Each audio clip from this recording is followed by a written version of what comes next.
High বন্ধুরা, কেমন আছো তোমরা সবাই? আশা করি সবাই খুব ভালো আছো, আমরাও খুব ভালো আছি। আর আজকে রবিবারে দেখো কি রান্না করেছি। দেখো রবিবারের মেনু, গরম গরম ভাত, আর এটাই আছে ডাল।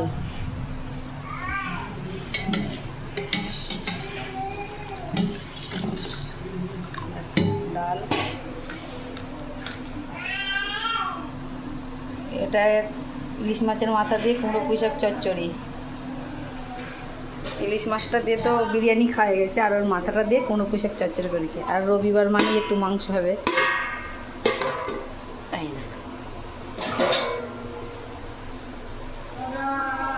লাল লাল ঝাল ঝাল চিকেন কষা।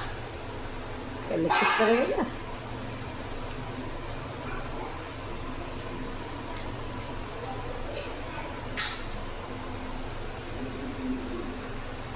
টাটা বন্ধুরা, শুভ দুপুর।